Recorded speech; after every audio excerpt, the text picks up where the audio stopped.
여러분 안녕하십니까? 그 참혹함 때문에 한국의 아우슈비츠로까지 불리는 부산 형제복지원 사건.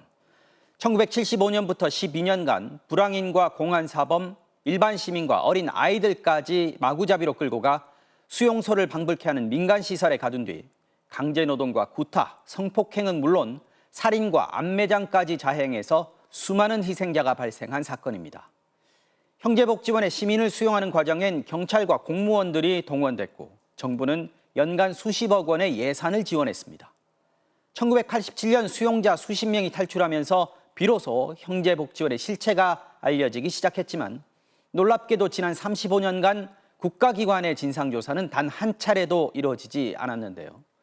우여곡절 끝에 진실화해위원회가 형제복지원 사건을 제1호 사건으로 조사했고 오늘에야 그 결과가 나왔습니다.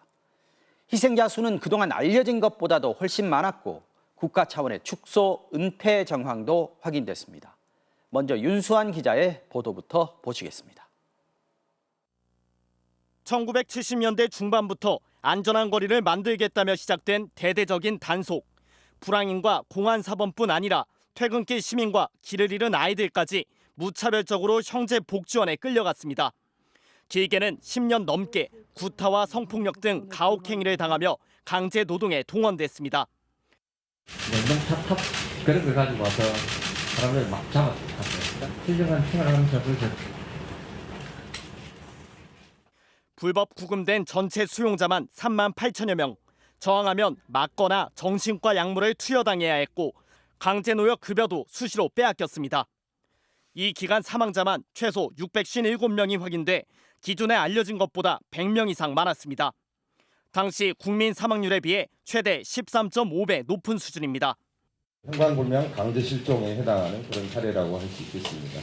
그리고 이제 많은 경우에 사망 진단서가 조작되었고요. 불법 구금 과정에 정부기관이 개입한 증거들도 최초로 드러났습니다. 1986년 경찰은 500원에서 3,000원을 훔친 소년범들을 관할 소년부가 아닌 형제복지원에 강제 수용했습니다. 같은 해 불온 유인물을 소지했다는 이유로 구류를 선고받은 시민도 유치장이 아닌 형제복지원으로 넘겨졌습니다. 대부분 자의적으로 판단해서 형제복지원에 넘겼다 이런 얘기도 많이 나오고 있고요. 보안사령부도 형제복지원에 대해 교도소보다 강한 통제기관으로 수용자 대부분이 전전긍긍한다고 평가했지만 아무 조치를 하지 않았습니다. 대통령이었던 전두환 씨는 1981년 구걸 행위자를 일제 단속하라며 불황인 강제 수용을 구체적으로 지시했고 6년 뒤 형제복지원에 대한 수사가 시작되자 운영자 한 사람만의 문제가 아니라며 책임자 처벌을 사실상 만류하기도 했습니다. 진실화해위원회는 국가에 의한 중대한 인권침해 사건이라고 규정하고 국가의 공식 사과와 피해 회복 지원 방안 마련을 권고했습니다. MBC 뉴스 윤선입니다. 멀쩡히 살아있는데 형제복지원에서 사망 처리가 돼서 평생을 가족과 생이별한 사람도 있고 겨우 형제복지원을 탈출했지만 곧바로 삼청교육대에 끌려간 사람도 있습니다. 대부분의 피해자들은 형제복지원을 나온 뒤에도 정상적인 사회생활을 할 수 없었습니다. 취재진을 만난 이들은 인생이 송두리째 망가졌다며 긴 세월이 지난 지금까지 고통을 호소했습니다. 차현진 기자가 이들의 이야기를 들었습니다. 6살 나이에 부산의 한 고아원에 버려졌던 이춘석 씨. 고아원 몇 곳을 전전하다 형제복지원에 들어갔는데 가자마자 일상적으로 폭력을 당했습니다. 50년 가까이 지났지만 잊혀지지 않습니다. 머리통을 막 벅벅 찍어버려요. 완전 찍으면 이 머리가 나중에는 골마갖고 이게 만지면 물렁물렁해갖고. 이 씨는 9년간의 가혹행위를 견디다 못해 형제복지원을 탈출해 서울로 갔습니다. 하지만 1년도 안 돼 이번엔 삼청교육대로 끌려갔습니다. 구타와 가혹행위는 그곳에서도 이어졌습니다. 군화발로 막 우에서 막 사람 바짝 누워 있으면 막 그런 밟아버리고. 10대는 형제복지원, 20대는 삼청교육대. 기막힌 어린 시절을 보내며 학교도 다니지 못한 이 씨가 할 수 있는 일은 거의 없었습니다. 지금은 서울의 한 쪽방촌 1.5평짜리 방에서 기초생활수급비로 생계만 유지하고 있습니다. 진짜 왜 태어나갖고 이렇게 진짜 생고생을 하면서 이 땅에서 살아야 되는지 난 진짜 그게 너무 후회스럽다니까요. 또 다른 피해자 설수영 씨. 6살 때 길을 잃었다가 형제복지원에 끌려갔는데 복지원 측이 신상 정보를 다르게 기재해 가족과 생이별하게 됐습니다. 여러 차례 복지원을 찾고도 수영 씨를 발견하지 못한 가족들은 결국 사망 신고까지 했습니다. 다 써놓은 겁니다. 자기들 입맛대로 못 찾으니까 막 그렇게 신고를 그렇게 하지 않았나 저는. 그렇게 달라진 이름으로 혼자 살아온 지 48년 만인 올해 초. 구타 후유증으로 왼쪽 다리를 못 쓰게 된 설 씨는 기적적으로 가족과 재회했습니다. 하지만 평생 아이를 잃어버렸다는 죄책감에 시달린 아버지는 치매에 걸려 아들을 알아보지도 못하고 있습니다. 형제복지원 피해자들의 고통은 진행형이지만 국가는 피해자들에 대한 배상에 소극적입니다. 지난해부터 피해자 단체를 중심으로 국가배상 소송이 진행돼 법원이 13명에게 25억 원을 배상하라고 조정했지만 법무부가 받아들이지 않았습니다. 이번 진실화해위원회 권고에서도 피해자들에 대한 배상과 보상이라는 단어는 없습니다. MBC 뉴스 차현진입니다. 자, 그러면 진실화해위원회 정근식 위원장 연결해서 궁금증 몇 가지 직접 확인하겠습니다. 자, 위원장님 안녕하십니까? 예, 안녕하십니까. 진실화해위원회 위원장 정근식입니다. 이게 국가의 어떤 폭력 아니겠습니까? 인권 유린이고요. 국가의 사과가 당연히 필요하겠습니다만 이 피해에 대한 배상이나 보상이 있어야 할 것 같은데 권고 내용 보면은 이런 내용이 없습니다. 왜 그렇습니까? 예, 저희 진실화해위원회는 법률에 따라서 조사기구로 활동을 하고 있는 중입니다. 저희들이 진실규명을 하면 그 이후에 피해자들이 개별적으로 소송을 제기하거나 다른 방식으로 피해를 구제하게 되어 있거든요. 구체적인 배보상 소송이나 이런 문제들은 저희 법률 외로 규정되어 있기 때문에 저희들이 별도로 권고를 하지 않았습니다. 보상과 배상 같은 경우에는 각자 개인이 국가를 상대로 민사로 제기를 해야 된다 이렇게 얘기를 하셨거든요. 그런 어떤 법적인 부분들을 도와줄 수 있는 방법은 없습니까? 예, 피해자들이 지속적으로 진실화해위원회가 독립적인 국가기구인데 왜 거기서 진실규명을 했으면 그걸로 됐지 왜 다시 소송을 해야 하는가 그런 어려움에 대해서 늘 호소하고 있습니다. 앞으로 많은 국회에서 논의를 거쳐서 그런 배보상 규정에 대한 손질이 있었으면 더 좋겠다 이렇게 희망하고 있습니다. 자, 위원회가 권고를 해도 정부가 이행을 미루거나 절차를 더디게 진행하고 있다 이런 지적도 있습니다. 이 부분은 어떻게 보고 계시고 또 혹시 해법이 있으십니까? 정확하게 말씀드리면 그 권고의 이행은 말 그대로 그 강제적인 사항이 아니거든요. 그래서 최대한 정부 기구가 이걸 감안을 해서 이행할 수 있도록 여러 국민적인 관심이 필요하고요. 또 여러 언론이나 사회단체의 그 격려나 독려가 필요한 상황입니다. 네, 위원장님 고맙습니다. 예, 감사합니다. 네, 진실화해위원회 정근식 위원장이었습니다. 다음 소식입니다. 대통령이 언제 어디에 갈 것이다 하는 정보는 경호상의 이유로 엄격하게 관리됩니다. 그런데 어젯밤 윤석열 대통령의 26일 동선 정보가 김건희 여사의 팬카페에 버젓이 올라왔습니다. 국가 기밀이 팬카페로 노출된 것 아니냐 논란이 일고 있습니다. 이정은 기자입니다. 윤석열 대통령의 부인 김건희 여사의 팬클럽 건희사랑 SNS입니다. 어제 저녁 6시쯤 게시글에 한 회원이 댓글을 달았습니다. 윤석열 대통령이 오는 26일 낮 12시 대구 서문시장에 방문할 예정이니 많은 참석과 홍보를 부탁한다는 내용입니다. 공용 주차장으로 모이라며 구체적인 집결 장소까지 적었습니다. 그러자 다른 회원이 가서 응원해 드리겠다, 참석이라고 댓글을 달았습니다. 대통령의 외부 행사와 동선에 대한 정보는 대외비로 관리됩니다. 테러와 같은 위협으로부터 국가 원수를 보호하기 위해서입니다. 그런데 이 같은 기밀 정보가 누구나 접속할 수 있는 김 여사 팬카페를 통해 유출된 겁니다. 대통령실 고위 관계자는 경위를 파악해 경호처를 통해 조치하겠다면서 국민의힘 대구시당이 행사를 준비하는 과정에서 당원을 통해 아름아름 알려진 걸로 보인다고 설명했습니다. 또 특정 의도가 있기보다는 마음을 보태주려고 하다 이런 일이 발생한 것 같다며 죄송하다고 말했습니다. 민주당은 국기문란이자 국정농단에 대한 우려가 나오고 있다며 국정이 책임지는 사람 없이 굴러가고 있다고 비판했습니다. 대통령의 안전을 위협하는 심각한 국기문란 사고입니다. 대통령실이 대통령 일정을 도대체 어떻게 관리하고 있는 것인지 참담합니다. 국민의힘 소속 홍준표 대구시장도 어처구니 없는 짓이라고 지적하고 26년간 정치를 하며 영부인 팬카페가 있다는 말을 들어본 적이 없다. 나라 운영에 도움이 되지 않는다. 해산하라고 요구했습니다. MBC 뉴스 이정은입니다. 네, 방금 보도한 이정은 기자와 좀 더 얘기 나눠보겠습니다. 자, 이 기자, 잘 이해가 안 된다 하는 분들도 있을 수 있거든요. 대통령의 동선이 미리 노출되는 게 왜 그렇게 심각한 일인지 설명이 좀 더 필요할 것 같습니다. 네, 앞에서 언급을 했지만 대통령의 동선은 국가 비밀에 속합니다. 관련 법령도 있는데 대통령령으로 지정된 보안 업무 규정이라는 게 있거든요. 네, 비밀을 1, 2, 3급으로 분류하고 있는데 대통령의 동선은 2급, 그러니까 누설될 경우 국가 안전 보장에 막대한 지장을 미칠 수 있는 이런 비밀로 분류를 하고 있습니다. 네. 그래서 이거를 유출을 하면 공무원의 경우에는 처벌도 받을 수 있다고 하더라고요. 그래서 대통령의 정보는 그 출입 기자단에도 아주 엄격하게 제한해서 제공을 하고 있습니다. 네. 근데 저희 같은 경우는 일정이 어떤 게 있는지 알아야지 좀 취재도 하고 기사 준비를 할 수 있잖아요. 그런데 대통령실이 평소에 이제 경호 엠바고라고 설정을 해서 네. 실제로 행사가 끝나야지 보도하도록 제안을 하고 있고요. 또 구체적으로 어디서 어떤 행사가 열리는지는 행사가 시작되기 전까지 알려주지도 장소도 알려주지 않습니다. 근데 어제 유출된 대구 서문시장 일정도 기자단이 이렇게 정확하게 시간이나 위치 이런 걸 통보받지 못했던 거거든요.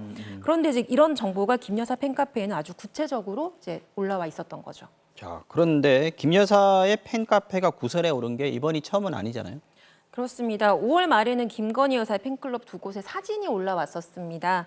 그때 대통령 부부가 집무실에서 이제 반려견과 함께 앉아 있는 사진, 맞습니다. 그리고 그리고 앞에 나오고 있네요. 그리고 잔디마당에 있는 사진 이런 게 있었는데 대통령실 청사 안에서는 이제 사진 촬영이 굉장히 엄격하게 통제가 돼 있습니다. 그렇죠. 네, 그래서 원래는 직원이나 출입 기자단이 약속된 시간과 장소에서만 촬영을 하도록 이렇게 약속을 해놓고 있는데 네. 출입 기자단이 본 적 없는 사진이 이제 팬카페를 통해서 올라왔던 겁니다. 그래서 당시에 경위를 파악해 봤더니 김건희 여사의 그 카메라로 부속실 직원이 촬영을 했었고 또 그 사진을 여사 측이 팬클럽 측에 전달한 걸로 파악이 됐었습니다. 네.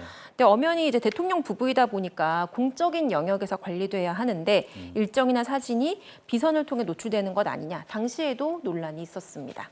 자, 여권 안에서도 이른바 여사 리스크 관리해야 한다 이런 얘기들이 꽤 나오고 있는 것 같습니다. 계속해서 지금 김 여사 주변에서 논란거리들이 나오고 있어요. 네, 최근에는 또 그 무속인 건진 법사가 대통령 부부와의 어떤 자기의 친분을 내세워서 좀 청탁을 받으려 했다 이런 이야기도 있었습니다. 그래서 어제 국회 운영에 마침 열려서 김대기 비서실장이 여기서 설명을 했는데 법사와 김 여사가 1년간 교류하지 않았다고 설명을 했었습니다. 하지만 구체적으로 어떤 조치를 취했는지는 말하진 않았고요. 또 과거에 또 팬클럽 회장이 어떤 그 강신업 변호사가 후원금을 걷는다든지 또 정치적 발언을 한다든지 이런 일이 반복이 되니까 김 여사가 지인을 통해서 강 변호사와 나는 교류하는 사이가 아니다 이렇게 해명을 하기도 했습니다. 그러니까 이런 식으로 비선 논란이 계속됐던 거죠. 또 그런가 하면 또 조금 전에는 김건희 여사가 최근에 그 수해 피해 지역에 가서 봉사활동을 했다는 사실이 좀 뒤늦게 알려졌습니다. 그러니까 어쨌든 업무를 수행을 하고 있는 거니까요. 제2부속실을 만들어서 좀 공적으로 보좌를 하고 또 문제가 될 만한 그러니까 리스크는 사전에 좀 차단을 해야 되는 것 아니냐 이런 지적이 계속되고 있습니다. 네, 여기까지 듣겠습니다. 이정은 기자 수고했습니다. 자, 대통령실이 최근 내부 감찰을 벌이고 있습니다. 그런데 주 감찰 대상이 언론과 자주 접촉했거나 이른바 윤핵관들이 추천한 대통령실 직원들인 것으로 알려졌습니다. 이를 두고 외부 입단 송용 감찰이라거나 검찰 출신 참모들과 윤핵관 그룹의 암투가 시작됐다 이런 관측이 나오고 있습니다. 이기주 기자입니다. 윤석열 대통령의 휴가 복귀 직후부터 강도 높은 내부 감찰에 들어간 대통령실. 제가 지금부터 벌써 시작을 했습니다마는 그동안에 우리 대통령실부터 어디에 문제가 있었는지 지금 짚어보고 있습니다. 감찰 대상 직원은 대략 20명 정도. 대통령실 시위대책 문건 유출 의혹을 받은 행정요원은 이미 대통령실을 떠났고 바로 위 비서관에 대해선 인사위원회가 열릴 예정입니다. 김건희 여사 보좌를 담당하는 부속실 직원들에 대한 업무 점검도 시작된 것으로 확인됐습니다. 이 과정에서 김 여사를 보좌하던 국회 보좌관 출신의 행정관이 최근 대통령실을 갑자기 떠난 사실이 알려져 배경에 의문을 낳고 있습니다. 반면 김 여사가 사실상 데려온 코바나 컨텐츠 출신 직원들은 여전히 보좌 업무를 하고 있습니다. 대통령실이 감찰이나 업무 점검을 통해 내부 정보를 유출한 직원이나 김 여사 보좌 인력 중 최측근이 아닌 직원들을 입단속용으로 정리하고 있다는 관측이 나옵니다. 여기에 이른바 윤핵관 라인으로 알려진 행정관 2명이 최근 대통령실을 떠나면서 검찰 출신들과 윤핵관 그룹의 암투가 드러났다. 벌써부터 찐윤과 친윤의 구분이 시작됐다는 관측도 나오고 있습니다. 이를 의식한 듯 대통령실은 감찰은 일상적인 일이라며 특정한 의도가 없다는 점을 연일 강조하고 있습니다. 취임 100일 만에 단행된 고강도 감찰과 일부 직원들의 퇴출 작업은 윤 대통령의 오랜 측근인 검찰 출신들이 주도하고 있습니다. 윤 대통령이 믿을 만한 사람들로 대통령실의 진용을 재정비하려는 포석으로 풀이됩니다. MBC 뉴스 이기주입니다.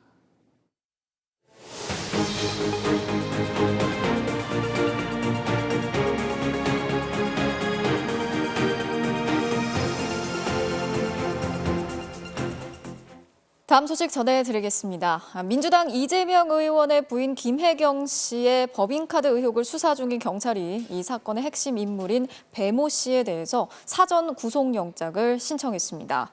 배 씨는 경기도 5급 공무원으로 재직하면서 김혜경 씨의 물품 구입 등을 위해서 법인카드를 사적으로 사용했다는 혐의를 받고 있는데요. 경찰은 김혜경 씨에 대해서도 불구속 상태로 검찰에 넘기는 방안을 검토하고 있습니다. 김현지 기자가 취재했습니다. 경찰이 법인카드 유용 의혹의 핵심 인물인 전 경기도 5급 공무원 배모 씨에 대해 사전 구속영장을 신청했습니다.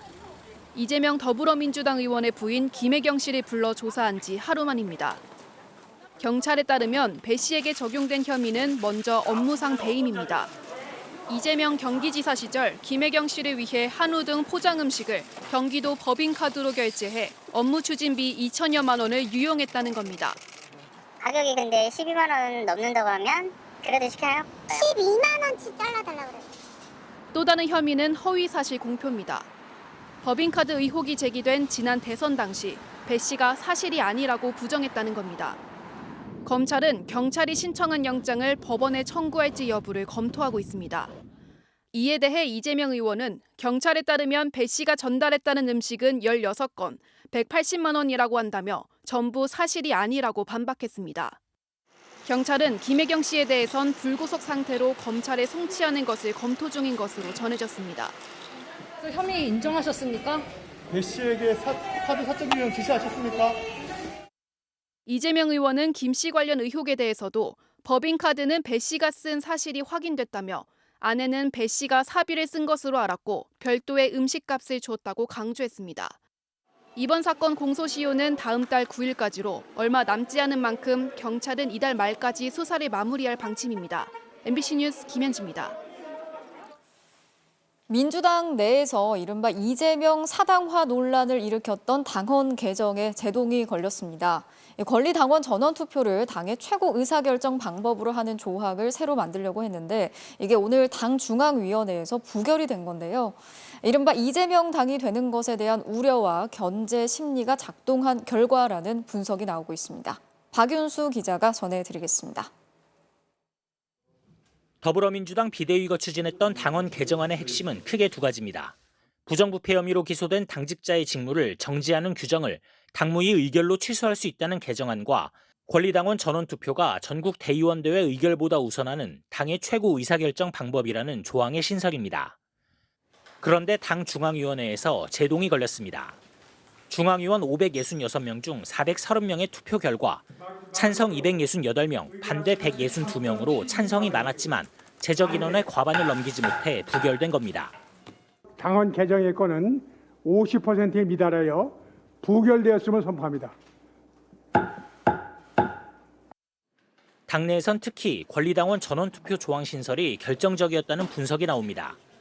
차기 당대표로 이재명 후보가 확실시되는 상황에서 권리당원 투표로 당의 주요 결정을 내리도록 바꾸면 강성당원의 확고한 지지를 얻고 있는 이 의원이 당을 맘대로 할 수 있게 된다는 우려가 반영됐다는 겁니다. 이재명 사당화를 막아야 한다며 목소리를 높였던 비이재명계 의원들은 중앙위 결정을 반겼습니다. 국민의 눈높이와 상식에서 정치를 하고자 하는 그 건강함이 훨씬 더 많이 자리 잡고 있다고 하는 점이 확인됐다고 자신 있게 말씀드립니다. 반면 그동안 당의 주인은 당원이라며 당내 직접 민주주의 확대를 주장했던 이재명 후보는 신중하게 지켜보겠다는 원론적인 입장만 밝혔습니다. 다만 강성당원들의 전폭적 지지와 달리 당대표 이재명에 대한 견제 심리가 확인된 만큼 대표가 되더라도 비이재명계 포용이란 숙제도 안게 됐습니다. 민주당 지도부는 이재명 방탄용이라는 비판을 받은 당원 80조도 오늘 통과되지 못했지만 그동안 수정을 거치면서 논란이 해소됐다고 보고 이번 주 안에 다시 개정을 추진할 방침입니다.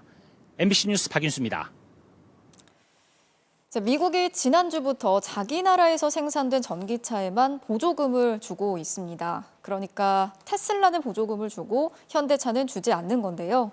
그만큼 현대차는 가격 경쟁력이 떨어지고 경쟁에서 불리해질 수밖에 없겠죠. 이렇게 보조금으로 차별을 하는 건 국제무역규범은 물론이고 한미 FTA 규정에도 위반될 소지가 있습니다. 먼저 배주한 기자가 전해드리겠습니다. 정의선 현대차그룹 회장이 어제 미국 출장을 떠났습니다. 지난주 미국이 통과시킨 인플레이션 감축법에 대응하기 위한 것으로 보입니다. 인플레이션 감축법은 미국 정부가 물가를 잡기 위해 만든 법인데 기후변화 대응, 중국 견제 목적도 담고 있습니다. 이 법의 불똥이 한국으로 튀었습니다. 미국은 전기차에 보조금 1,000만 원 정도를 줍니다. 그런데 새로 시행된 법은 북미에서 생산된 전기차에만 보조금을 주도록 했습니다. 현대차 아이오닉5는 미국에서 원래 5,350만 원에 팔았는데 보조금 1,000만 원이 사라져 지난주부터 6,350만 원으로 올랐습니다. 반면 테슬라 모델3는 6,300만 원 그대로입니다. 가격이 뒤집힌 겁니다. 미국 내에서의 현대차의 공장을 좀 활성화시키는 것이 가장 중요합니다. 2025년이지만 1년 반에서 2년 정도의 공백은 어쩔 수가 없기 때문에. 미국과 달리 한국은 현대차든 테슬라든 차별하지 않고 모든 전기차에 차값에 따라 똑같이 보조금을 줍니다. 세계무역기구 WTO 규범과 한미 FTA가 보조금 차별을 막고 있기 때문입니다. 한국 정부는 반발하며 WTO 제소도 검토하기로 했습니다. WTO 규정 위반, 그다음에 한미 FTA 규정 위반 가능성에 대해서 우려를 제가 전달했고요. WTO 제소 여부도 저희가 아주 적극적으로 검토해 볼 생각입니다. 하지만 미국이 벌써 5년째 WTO를 사실상 무력화시키고 있어서 해결도 어렵습니다. 명백한 위반 행위를 우리 정부가 스스로 묵인해 줘서는 안 됩니다. WTO 제소할 것이 아니라 한미 자유무역협정 분쟁해결 절차 신속하게 제소하는 것입니다. 미국은 내년부터 전기차에 들어가는 배터리에 따라서도 보조금을 차별할 예정입니다. 중국산 원자재에 의존하는 한국 배터리 기업들도 비상이 걸렸습니다. MBC 뉴스 배주환입니다. 현대차는 이미 미국에 대규모 투자를 약속하고 공장 착공도 앞당기겠다고 했는데요. 이에 대해서 바이든 대통령이 직접 정의선 회장에게 미국을 선택해서 감사하다라는 말까지 했었죠. 이런 상황에서 바이든 대통령이 인플레이션 감축법을 주도해서 통과를 시키면서 현대차가 뒤통수를 맞은 게 아니냐 이런 뒷말까지 나오고 있습니다. 워싱턴에서 김수진 특파원이 취재했습니다. 지난달 28일 바이든 대통령은 문제의 인플레이션 감축법 통과를 촉구하는 연설을 하면서 현대차의 투자를 언급했습니다. More than 100 billion in electric vehicle battery investments by Ford, General Motors, Hyundai, Tesla and more. 5월에 방한했을 때는 직접 정의선 회장을 만나 감사를 표하기도 했습니다. So Chairman Chung, thank you again for choosing the United States. We will not let you down. 그런데 정작 통과된 법은 현대차를 보조금 대상에서 제외했습니다.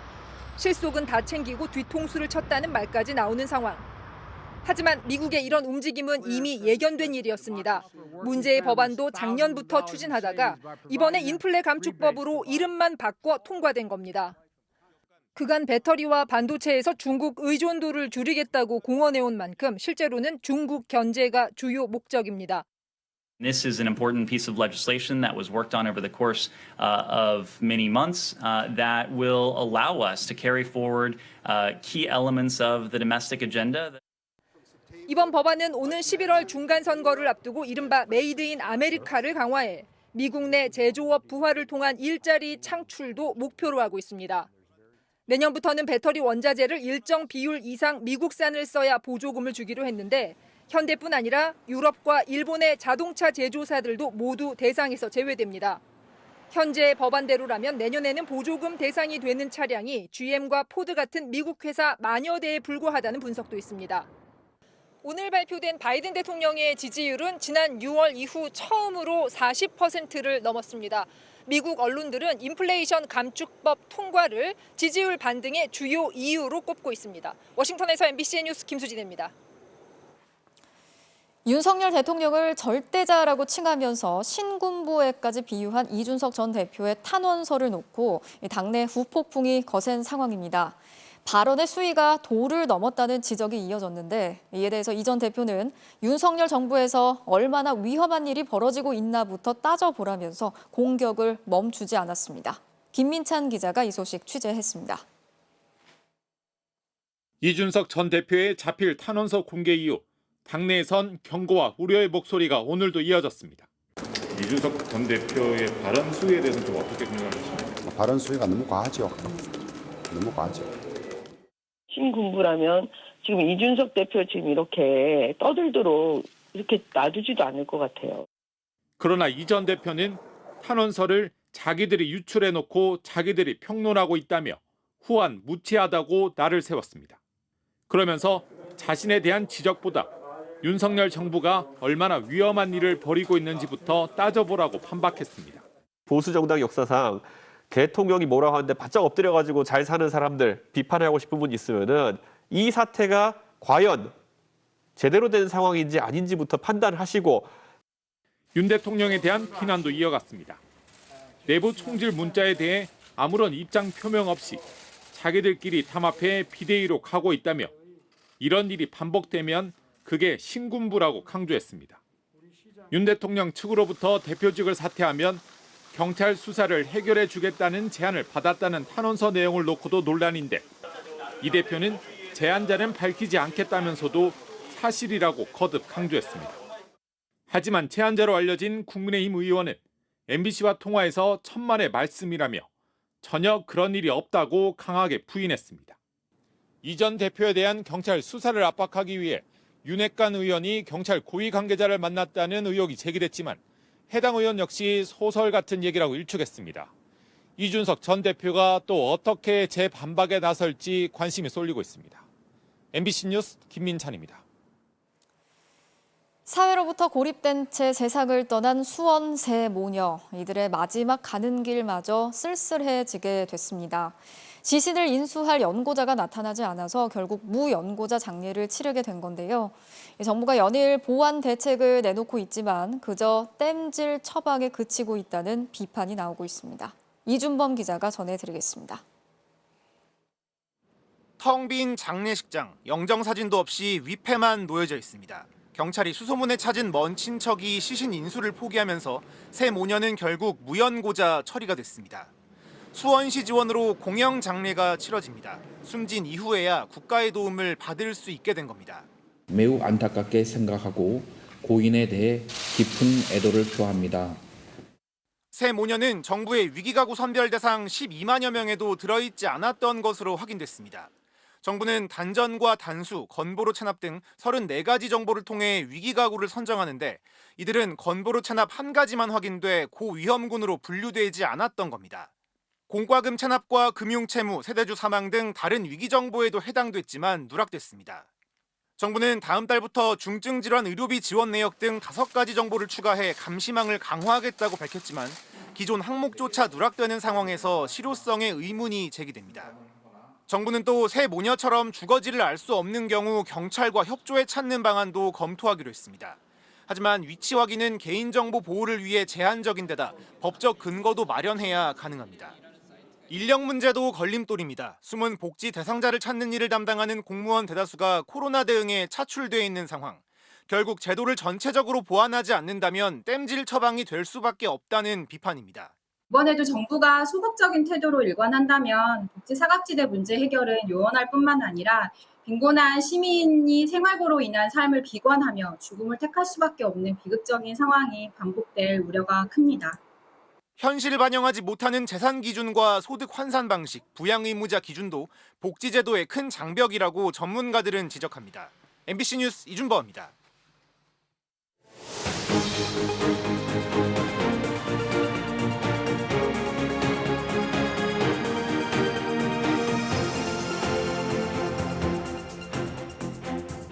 우리나라와 중국이 국교를 맺은 지 오늘로 꼭 30년이 됐습니다. 사드 배치 문제에 미국과 중국의 갈등 국면까지 더해지면서 양국 관계는 지난 30년과는 또 다른 과제를 남겨두고 있습니다. 지금 서울과 베이징에서 동시에 기념 행사가 열리고 있는데 서울 행사장부터 가보겠습니다. 자, 엄진 기자, 윤석열 대통령이 시진핑 중국 국가주석에게 직접 만나자 이런 서한을 보냈다고요? 네, 윤석열 대통령은 행사에 직접 참석하지는 않고 외교장관을 통해서 조금 전 축하 메시지를 발표했습니다. 지난 30년 비약적으로 성장한 한중 관계가 앞으로 30년 질적으로 더 발전할 수 있도록 시진핑 주석과 직접 만나서 회담을 하고 싶다, 이런 기대를 밝혔습니다. 직접 들어보겠습니다. 우위를 강화시켜 나가기를 기원하며 미래 30년 한중 관계의 발전을 위해 주석님을 직접 뵙고 협의할 수 있기를 기대합니다. 한중 정상회담은 지난 2019년을 끝으로 열리지 않았고 특히 시진핑 주석이 약속했던 답방은 번번이 무산됐습니다. 윤 대통령은 또 비핵화 해법인 담대한 구상에 북한이 호응할 수 있도록 중국이 건설적인 역할을 해달라고 당부했습니다. 혈맹 관계인 중국이 북한의 무력 도발을 자제시키고 대화의 장으로 끌어달라는 기대로 풀이됩니다. 이전보다는 열기가 식은 지금의 한중 관계를 다시 끌어올려야 한다는 게 정부의 판단인데 외교, 국방, 고위급 대화를 가동하고 미세먼지 저감과 같이 체감할 수 있는 성과를 내자고 강조했습니다. 아울러 양국의 젊은이들을 위한 다양한 청년 프로그램을 만들고 코로나로 줄어든 항공편도 조속히 늘리자고 중국 측에 제안했습니다. 중국과 미국이 부딪히고 있는 상황에서 중국과의 분쟁은 막고 실리를 찾겠다는 게 우리 정부의 전략적 구상인데 결국 중국이 나설 유인책이 있느냐가 변수로 남아 있습니다.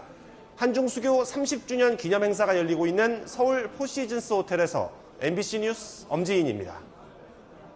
네, 베이징에서도 지금 한중 수교 30주년 행사가 진행되고 있습니다. 중국 측에선 왕이 외교부장이 시진핑 주석의 축사를 대신 전했습니다. 자, 조희영 특파원, 시진핑 주석의 메시지 어떤 내용이 담겨 있습니까? 네, 시 주석 메시지 내용이 방금 전해졌습니다. 지난 30년간 전방위적으로 양국이 관계를 발전시켜왔다고 평가했고 윤 대통령과 전략적 소통을 강화하고 새로운 변혁기를 맞아 좋은 동반자가 돼야 한다고 말했습니다.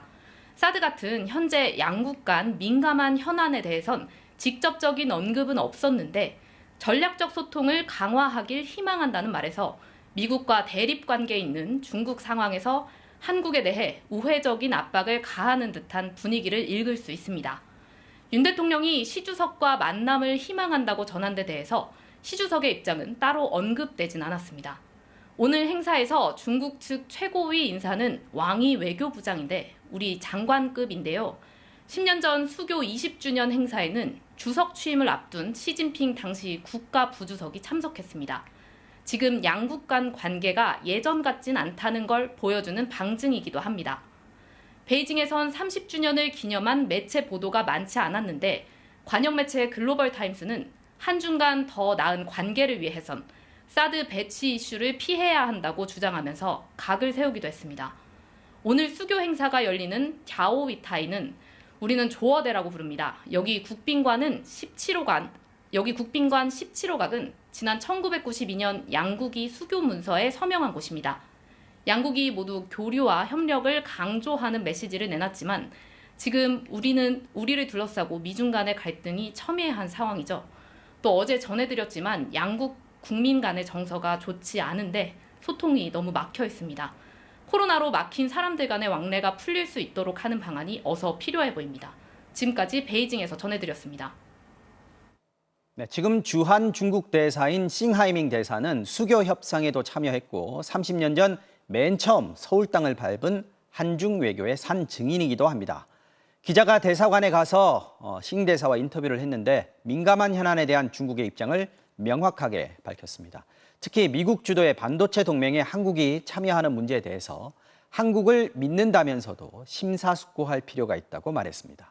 서혜연 기자가 만났습니다. 예, 안녕하십니까. 반갑습니다. 북한에서 배우기 시작했지만 이젠 완전한 서울 말투로 인사한 싱하이밍 대사. 1981년 국비생으로 평양에 보내서 가서 공부했습니다. 1992년 서울에 문을 연 임시 중국 대사관. 당시 영상을 함께 봤습니다. 이거 접니다. 이 사람은 저예요. 네. 대사관은 도장이 있어야 대사관이 아닙니까? 그것도 제가 가져왔습니다. 사드와 한한령에 이어 반중 반한 정서까지. 싱 대사는 코로나 사태가 풀리면 두 나라 젊은이들의 오해도 풀릴 것이라며 역사적 인연도 강조했습니다. 하는 일들이 만나서 이야기하면 별 문제가 되지 않습니다. 대면 교류가 점차 증가함에 따라 양국 민심이 기반이 하루빨리 회복됐고 대한민국 임시정부, 광복군 사령부 이런 거는 보면 그렇게 힘들 때는 중국이 얼마나 한국을 도와주는가. 중국도 힘들었었어요. 그때는. 산불 혹은 이란 요구는 내정 간섭이라고 보는 이런 여론도 많은데요. 이 같은 이 입장 차에 대해서는 좀 어떻게 보시나요? 한국이 내정에 대해서 간섭할 생각이 없고 또 간섭하지 않겠습니다. 우리 반대하는 것은 지금 중미 관계도 별로 안 좋은 상황에서 미국이 한국 영토를 빌어서 중국이 전략적 안보를 이익을 해친 것을 이것입니다. 한반도 핵 문제에서 주되는 것은 우리 보기에는 북미입니다. 중국이 압박하면 지금 문제를 해결할 수 있다. 그거는 아닙니다. 키는 중국에 가지지 않습니다. 미국 주도의 반도체 공급망, 치포에 한국이 참여하는 것은 솔직한 어조로, 그러나 확실하게 중국의 입장을 담았습니다. 우리는 한국에 대해서 의심이 없습니다. 그러나 방향에 대해서 의심이 많습니다. 그렇기 때문에는 심사숙고할 필요가 있다. 이거는 뭐 세 마디 하면 이거 다 정리됩니다. 지난 몇 년간 모두가 지금 하는 이유로 양국 국민 간 감정이 조금 악화됐습니다. 중한 문화 교류가 반드시 새롭고 또 큰 발전은 맞이하게 될 것이라고 믿으면서 저도 그렇게 노력하겠습니다. MBC 뉴스 서혜연입니다. 현재 한중 관계의 가장 큰 변수는 아마 사드일 겁니다. 이른바 사드 정상화를 앞두고 갈등이 다시 불거질 조짐도 보이는데 한중 두 나라의 갈등도 마찬가지로 잦아들지 아니면 확산될지 기로에 서 있습니다. 홍희표 기자가 사드 기지가 있는 경북 성주에 다녀왔습니다. 사드 기지로 향하는 소성리 마을회관 앞 도로. 기지에서 쓸 물을 실은 화물차들이 연이어 이동합니다. 이렇게 물자등을 실은 차량들이 이른 아침부터 사드 기지 안으로 향했는데요. 주민들이나 시민단체와의 충돌은 없었습니다. 평일 내내 이런 차량들이 기지 안으로 들어가고 있는데 평일 5일 중에 이틀은 반대 집회가 열리지 않기 때문입니다. 2달 전 찾았던 마을 모습과 비교하면 인적이 드물어 보입니다. 사드 배치 5년, 주민들의 피로감이 커진 탓이기도 합니다. 우리가 힘이 없으니까 별일 나오는 거지. 몸도 마음도 다 고단해. 못 주고 사는 거라 우리. 그렇다고 사드 반대 의지까지 접은 것은 아닙니다. 사드가 있는 한 중국하고 미국하고 전쟁이 났다 하면은 제일 먼저 요격을 하는 것이 이거 소송이란 말이에요. 막사 등을 짓기 위해 실시하겠다던 환경 영향 평가는 2달째 협의체 구성도 이루어지지 않고 있습니다. 계속 공문을 보내고 그러고 있죠. 그런데 저희들은 아직 이 자체가 불법이기 때문에 참여할 생각이 없습니다. 시민단체들은 사드 반대 범국민대회를 열겠다며 맞서고 있습니다. 사드 정상화로 점화된 갈등, 한중 신경전도 다시 시작됐습니다. 중국은 사드 3불론에 이어 이미 배치된 사드 운용을 제한해야 한다는 1한까지 새로 언급하고 나섰습니다. 한미 동맹을 좀 약화시키고 한국 측에 압력을 가하는 하나의 좀 구실에 불과한 것으로 보여집니다. 양국이 여론을 보며 서로를 필요 이상 자극하지 않는 기류는 있습니다. 중국 외교부도 한국이 사드 3불 1한을 선서했다고 주장하다가 뒤늦게 널리 알린다는 선시했다로 수정하기도 했습니다. 윤석열 정부도 공약이었던 사드 추가 배치는 더 이상 언급하지 않고 있습니다. 결국 두 나라가 현 상황 유지로 확전은 막고 있지만 미중 갈등이나 북한 핵실험 등 균형을 깰 불안 요인은 여전합니다. MBC 뉴스 홍익표입니다. 전북 남원의 한 새마을 금고에서 여성 직원들을 상대로 밥짓기, 수건 빨기 등 노골적인 성차별과 갑질이 이루어져 왔다는 소식 어제 보도해드렸는데요. 부당한 업무를 지시한 정황도 드러나면서 파문이 커지고 있습니다. 새마을금고 중앙회가 유감 표명과 함께 진상조사에 착수했습니다. 김세영 기자가 취재했습니다. 20대 여성 직원에게 밥짓기와 수건 빨래, 회식 자리 술 따르기 등을 요구했던 전북 남원의 한 새마을금고. 새마을금고 중앙회는 MBC 보도 하루 만에 고충 처리 전담반을 현장에 보내 진상조사에 착수했습니다. 출장을 지금 가 있고요. 가서 사실관계 파악을 하고 당연히 피해자분 면담도 할 것이고요. 피해자를 보호할 수 있는 조치를. 이 직원이 근무한 새마을금고에선 성차별과 일상적 갑질뿐 아니라 업무상 부당 행위를 강제한 정황도 드러났습니다. 지난 2020년 수습 신분이었던 피해 직원은 직원 대출 서류에 도장을 찍으라는 지점장의 요구를 받았습니다. 출자했던 500만 원을 만기에 앞서 돌려달라는 고객 민원이 들어오자 피해 직원에게 대출을 받아서 돈을 주라고 한 겁니다. 저한테 조금의 설명 그런 거 없이 자기들끼리 전화를 하시고 고객님께 빌려드린 다음에 나중에 얘기해 주시더라고요. 실제로 당시 직원의 계좌 내역을 보면 대출금 500만 원이 들어온 날 그대로 고객에게 보낸 기록이 남아있고 직원은 대출금 이자까지 물어야 했습니다. 이 지점은 또 실적을 올려야 한다며 직원들에게 출자금 입금을 압박하기도 했습니다. 10만 원씩 출자금을 채우기로 했어요. 무슨 일이 있어도 네가 직원들 지켜줘야 돼. 근데 안 지킨 직원이 있고 그러니까 10만 원씩 자동이체를 그냥 시키세요. 그냥. 새마을금고 중앙회 측은 이런 문제들도 부당 업무 소지가 있다며 살펴보겠다고 밝혔는데 지점 측은 강제는 아니었다고 해명했습니다. 출자금 올려야 될 거 아니에요? 저희는 무리하게 막 억압으로 해갖고 그 정도 그렇게. 오히려 이 같은 문제를 외부에 알린 직원을 거듭 탓했습니다. 집에서 부부싸움은 것은 사무실에 가져오면 좋겠고 사무실에 지나면 내부에 좋은 사건 나고 적성이 안 맞으면 그만둬야지. 이사장은 MBC 취재가 시작되자 자신의 염소를 공격한 개 주인과 적이 아닌 친구가 됐다는 탈무드 글귀를 피해자에게 SNS 메시지로 보내기도 했습니다. MBC 뉴스 김세영입니다. 네, 이번 사건 취재한 사회팀 김세영 기자와 좀 더 얘기 나눠보겠습니다. 자, 김 기자. 어제도 그렇고 오늘도 그렇고 보도 내용이 상당히 충격적인데 이번 사안 어떻게 취재를 하게 됐습니까? 네, 보신 것처럼 피해 직원은 입사하자마자 밥을 짓는 방법부터 배우고 또 부당한 대출을 지시받는 등 부조리가 계속돼 왔는데요. 성차별과 괴롭힘이 계속되고 또 고통도 더 심해지자 시민단체 직장갑질 119와 고용노동부에 신고를 했고요. 네. 취재진에게도 제보를 해왔습니다. 제보가 들어왔다는 거군요. 네. 자, 김 기자 취재하면서 이사장부터 또 차장급 간부까지 직장 내 성차별과 괴롭힘 한 당사자들 모두 만나봤더라고요. 인터뷰하는 장면들도 나왔는데 어떤 느낌 받았습니까? 해당 새마을금고의 간부들은 처음에는 대체 뭐가 잘못된 거냐면서 좀 당당한 모습이었습니다.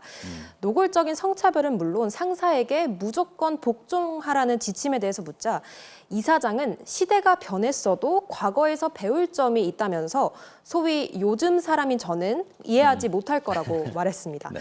저도 모르게 목소리가 높아지고 또 따져 묻게 될 정도로 좀 황당한 답변이었는데요. 그렇더라고요. 네, 계속 취재를 해도 자신들의 잘못보다는 네. 피해 직원의 사회성 부족이 문제라는 겁니다.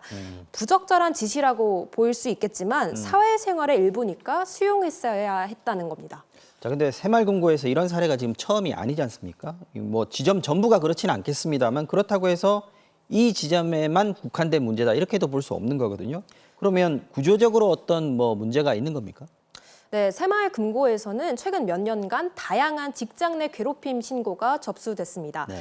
이사장이 직원들에게 금품을 받아 챙기거나 회식에 쓸 개고기를 삶게 하는가 하면 또 직원 개인 정보를 몰래 이용했다가 적발이 되는 경우도 있었습니다. 굉장히 많은 일이 일어나네요. 네, 2천만 명이 넘는 고객을 둔 새마을금고는 전국에 3,200여 개의 점포를 두고 있는데요. 네. 점포마다 직원이 10여 명에 불과하고 또 지역 새마을금고 이사장에게 인사권 등 권한이 좀 집중이 되어 있다 보니까 폐쇄적으로 운영되고 있다는 지적이 계속되고 있습니다. 새마을금고 중앙회는 올해 초에 직장 내 괴롭힘 근절 원년으로 지정해서 적극적으로 대처하겠다고 했지만 이런 믿기지 않는 사건이 계속되고 있는 겁니다. 네, 김세영 기자 잘 들었습니다. 다음 소식 전해드리겠습니다. 자신이 형사처벌을 받지 않는 촉법 소년이라면서 편의점 주인을 폭행한 중학생 소식 어제 전해드렸는데요. 이 학생이 자신의 SNS에 범죄 사진을 올리는가 하면 현재 다른 사건으로도 재판을 받고 있는 것으로 알려졌습니다. 경찰은 이 학생을 상대로 구속영장 신청을 검토하고 있습니다. 이병선 기자가 단독 취재했습니다. 자신이 촉법소년이라며 술을 팔지 않은 편의점 주인을 마구 때렸던 중학생. 제발 때려달라고 부탁하더라고. 촉법소년이니까 한번 때려보라고. 다음 날 만취 상태로 다시 편의점을 찾아 이번엔 CCTV 영상을 보여달라며 점원에게 욕설을 퍼붓고 위협합니다. CCTV를 보여달라고 그런 거예요. 일본은 모른다고요. 여자 사장님한테 물어보라고. 학생은 CCTV 영상을 확인하는 데 실패하자 점원의 휴대전화를 빼앗아 달아났습니다. 그리고는 자신의 SNS에 부서진 전화기 사진과 함께 협박인지 조롱인지 모를 글을 올렸습니다. 경찰에 입건된 뒤엔 유치장에 들어왔다는 글도 버젓이 남겼습니다. 이틀 연속 위협에 시달린 점원은 정상적인 생활이 어려울 정도로 극도의 불안에 떨고 있습니다. 최대한 심각하게 대응을 했는데 그 이후로 그 사람이 어땠냐 그렇게 막 자세하게 소설형으로 대답하라고 하면은 아무런 기억이 안 나요. MBC 취재 결과 이 학생은 과거에도 수차례에 걸쳐서 범행을 저지른 것으로 확인됐습니다. 하지만 만 14세 미만 촉법소년인 탓에 번번이 보호 처분을 받았는데 다른 범행으로 지난주에도 재판을 받았고 다음 주에도 재판이 예정된 것으로 알려졌습니다. 이 학생은 재판에 악영향을 줄 것을 염려해 이번에도 CCTV와 휴대전화 영상 같은 범행 증거를 없애려 하는 것으로 보입니다. 가해 학생에 대한 비난 여론이 거세지면서 경찰은 하루 이틀 내로 이 학생에 대한 구속영장 신청 여부를 결정할 예정입니다. MBC 뉴스 이병선입니다. 대구에서 한 30대 엄마가 35개월 된 아들을 살해한 뒤 스스로 목숨을 끊는 일이 있었습니다. 사건이 발생하기 바로 몇 시간 전에 아이에게 자폐가 있다는 진단을 받았던 것으로 확인됐습니다. 양관희 기자가 전해드리겠습니다. 대구 달서구의 한 아파트 현관문에 경찰 통제선이 쳐져 있습니다. 어젯밤 9시 45분쯤 이곳에 살던 32살 여성이 극단적인 선택을 했습니다. 이에 앞서 여성은 밖에 있던 남편에게 전화해 아이가 많이 다쳤다고 말했습니다. 남편의 신고를 받고 출동한 소방당국은 중상을 입은 여성과 함께 집안에서 쓰러져 있는 35개월 된 아들을 발견했습니다. 두 사람은 병원으로 옮겨졌지만 모두 숨졌습니다. 여성이 아들을 살해한 것으로 경찰은 보고 있습니다. 집에서 발견된 유서에는 가족에게 미안하다는 내용이 담겨 있는 것으로 알려졌습니다. 생활고는 그런 건 없습니다. 다른 가정에 불화라든지 그런 거 전혀 없고요. 이런 참극이 벌어지기 몇 시간 전 아이는 서울의 한 대학병원에서 자폐 진단을 받은 것으로 확인됐습니다. 부모는 아이의 말이 느리다고 생각해 언어심리발달센터에서 치료하다 정확한 의료 진단을 받아보라는 권유에 대학병원을 찾았습니다. 자폐 진단을 받으면 장애인 등록을 한 뒤 언어 발달 지원과 활동 지원 등 서비스를 받을 수 있습니다. 하지만 해당 부모는 장애인 등록과 관련한 상담이나 지원을 받지 않았던 것으로 파악됐습니다. 상담 같은 걸 하거나 아니면 신청 같은 거 하는 게 있는데 그런 건 안 한 것 같아요. 경찰은 유족 등을 상대로 정확한 사건 경위를 파악하고 있다고 밝혔습니다. MBC 뉴스 양관입니다. 한동훈 법무장관이 오늘로 취임 100일을 맞았습니다. 윤석열 대통령의 최측근으로 이른바 소통령으로까지 불린 한 장관. 그동안 가장 방점을 찍은 건 역시 검찰의 권한 강화일 텐데요. 오늘 한 장관은 중립을 강조하고 나섰지만 지난 100일에 대한 평가는 극과 극으로 엇갈리고 있습니다. 신재훈 기자가 정리했습니다. 한동훈 법무부 장관을 응원하는 꽃바구니들이 청사 계단을 채웠습니다. 취임 100일을 맞은 한 장관. 정치 논리라든가 진영 논리 가리지 않고 국민에게 도움이 되는 일을 찾아서 속도감 있게 하겠습니다. 4.3 사건과 인혁당 피해자들을 구제하는 등 진영을 넘나든 행보도 있었습니다. 촉법 소년 연령 조정, 스토킹 범죄자 전자발찌 부착 등 일부 민생 정책은 속도를 냈습니다. 가장 방점을 찍은 건 역시 친정인 검찰의 권한 강화였습니다. 검찰 수사를 줄인 견제장치는 풀었고 없앴던 합동수사단은 부활시켰습니다. 법으로 수사 대상을 줄이자 시행령으로 다시 넓히면서 공방과 논란은 가열됐습니다. 국회의 입법권 침해라는 비판에도 수사 파트너인 경찰의 공식 반대에도 불구하고 한 장관은 충돌을 피하거나 물러설 뜻이 전혀 없어 보입니다. 좀 국회를 무시하는 처사 아니냐. 국민들께서 생생히 보셨을 거고 평가하실 거라고 생각합니다. 그 사이 검찰 수사의 무게추는 한쪽으로 쏠렸다는 눈총을 받고 있습니다. 강제 북송, 월성원전, 서해피격, 블랙리스트, 여가부 공약 의혹 등 문재인 정부 인사들은 계속 압수수색당하고 검찰에 불려나옵니다. 반면 김건희 여사의 계좌와 자금이 동원된 도이치모터스 주가 조작, 여권이 얽혀있는 고발사주 수사는 좀처럼 소식이 없습니다. 공교롭게도 장관 취임 100일을 맞은 날, 검찰은 채널A 사건 당시 한동훈 장관을 둘러싼 오보의 취재원을 밝히겠다며 전 정권 당시 검찰 간부를 압수수색했습니다. MBC 뉴스 신재용입니다. 지난해 MBC의 보도로 공군 중사 고 이해람 씨의 억울한 죽음이 세상에 알려졌죠. 국방부가 관련해서 15명을 재판에 넘겼지만 허술한 초동 수사의 책임자들은 아무도 처벌을 받지 않았습니다. 결국 특별검사가 다시 수사를 벌여왔는데요. 당시 공군 참모총장에 이어서 부실 수사 의혹의 정점인 전익수 공군 법무실장을 잇따라 조사하면서 막바지 수사에 속도를 내고 있습니다. 김지인 기자가 취재했습니다. 고 이해람 중사 특검팀이 사건을 처음 수사했던 공군 법무라인 최고 책임자 전익수 법무실장을 불렀습니다. 초동 수사에는 문제 없었다는 입장이시죠? 저는 문제가 있어요. 인권센터가 주장했던 부분은 100% 허위라고 보시면 됩니다. 전 실장은 자신을 둘러싼 의혹들은 사실이 아니라고 강하게 주장했습니다. 허위 사실로 저와 공군 법무실을 지속하여 공격하여 왔습니다. 여론을 보도해서 특검까지 하게 만들었습니다. 작년 3월 공군 20전투비행단 소속이던 고 이해람 중사가 성추행 피해를 신고했지만 20비행단 군검찰은 2달이 넘도록 가해자를 한 번도 조사하지 않았습니다.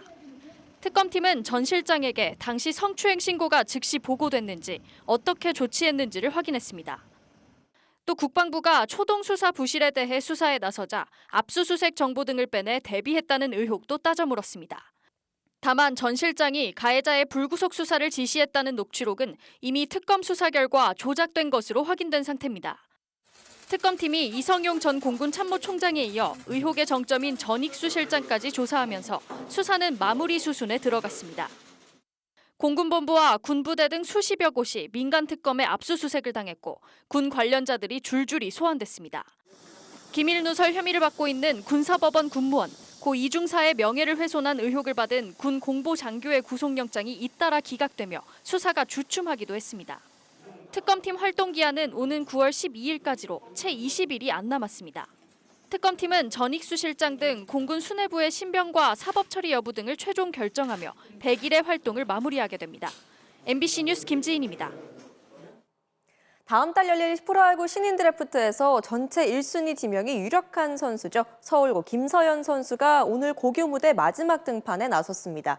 3이닝을 삼진 9개로 틀어막으며 다시 한번 존재감을 과시했습니다. 박재웅 기자입니다. 다음 달 세계선수권을 위해 내일 국가대표팀에 소집되는 김서현. 서울고 유니폼으로 나서는 마지막 경기에 앞서 동료들에게 작별 인사를 전합니다. 3학년도 열심히 하고 잘해라. 복수해라. 그리고 그 마지막을 강렬하게 장식했습니다. 7회 무사 만루의 등판에 첫 타자를 헛스윙 삼진으로 잡아낸 김서현은 다음 타자에게 안타를 내줬지만 나머지 두 타자를 삼진으로 돌려세웠습니다. 이후엔 퍼펙트 삼진 퍼레이드였습니다. 키 188cm에서 뿜어져 나오는 151km의 묵직한 직구를 앞세워 9회 경기가 끝날 때까지 아웃카운트 9개를 모두 삼진으로 처리했습니다. 드래프트 1순위 지명권을 가지고 있는 한화 정민철 단장이 직접 지켜보는 가운데 자신의 가치를 유감없이 증명했습니다. 한화로 가게 될 가능성을 물었습니다. 한 80% 있는 것 같아요. 요즘에 한서연이라고 다 많이 듣고 있어요. 봤는데 의식은 안 하려고 하고 있었어요. 변형 사이드암 투구폼으로 150km 중반대 강속구를 구사하는 김서현. 하지만 빅리그 스카우트들의 관심을 뒤로하고 고1 때부터 KBO에서 뛰겠다고 못을 박았습니다. 유일한 롤모델도 고 최동원. 등번호까지 11번으로 따라달았습니다.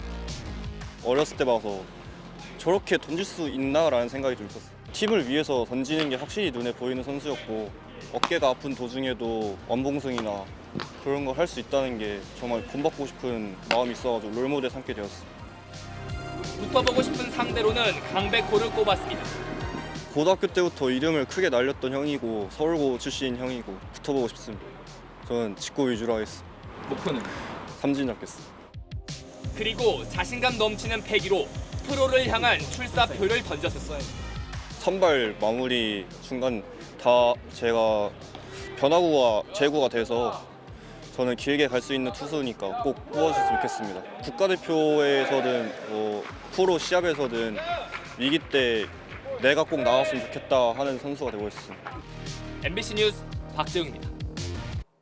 카타르 월드컵 우승 트로피가 우리나라를 시작으로 월드 투어를 시작했는데요. 행사에 참석한 레전드 선수들 모두가 대표팀 성적에 기분 좋은 전망을 내놨습니다. 손장훈 기자입니다.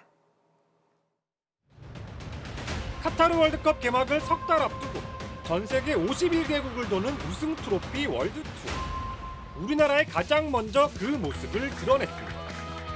월드컵 우승을 경험했던 선수만 트로피를 만질 수 있다는 피파 규정에 따라 2002 한일 월드컵 우승의 주역인 피파 홍보대사 히바우드만 들고 입을 맞췄고 행사에 참석한 벤투 감독은 작게 제작된 모형을 받고 농담을 건넸습니다.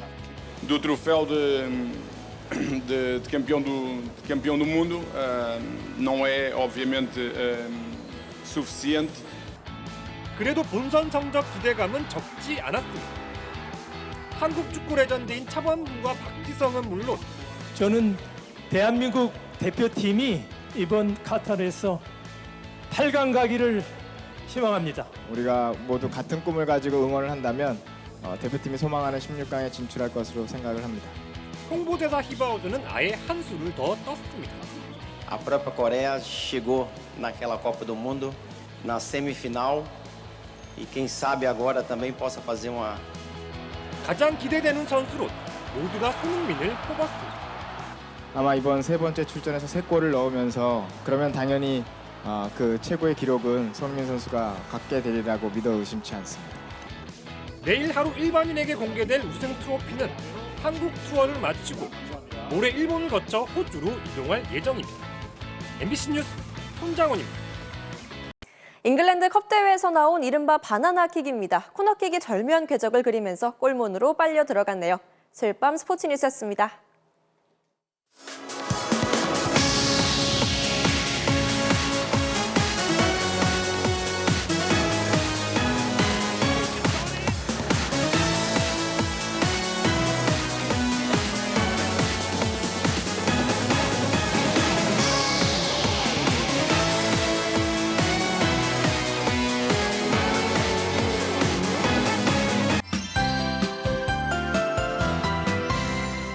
가을을 실어나르는 오후에는 시원한 바람이 불기 시작했습니다. 내일도 종일 선선함이 감돌 텐데요. 아침 기온이 20도를 밑도는 곳도 더 늘어납니다. 대관령을 비롯한 중부 내륙 산지는 15도 안팎을 보여 약간 서늘할 수 있겠습니다. 낮에도 구름이 가득해서 따가운 햇살을 막아주겠는데요. 중부지방을 중심으로는 약하게 비구름도 지납니다. 비는 오후에 서울 등 경기 북부와 강원 북부를 시작으로 퇴근길 무렵에는 그 밖에 중부와 경북에서 오겠습니다. 내리는 양은 5mm 미만으로 적겠고 호남 지방은 산발적으로 빗방울만 떨어지겠습니다. 내일은 오늘보다 구름의 양이 더 늘어나 하늘빛이 종일 흐리겠고요. 출근길에 호남 내륙 지방은 옅은 안개가 끼겠습니다. 아침 최저 기온은 서울과 광주 22도, 안동 19도 등으로 오늘보다 2, 3도가량 낮겠고요. 내일 서울의 낮 최고 기온이 25도에 머무르면서 오늘보다 3도가량 낮겠습니다. 반면 동쪽 지방의 기온이 다시 오릅니다. 오늘 22도 선에 그쳤던 대구가 내일은 30도까지 오를 전망입니다. 금요일부터는 다시 구름이 걷히면서 주말에는 맑은 하늘이 드러나겠는데요. 다만 아침과 낮의 기온차가 커지겠습니다. 날씨였습니다. 수요일 뉴스데스크 마치겠습니다. 오늘도 함께해 주신 여러분 고맙습니다.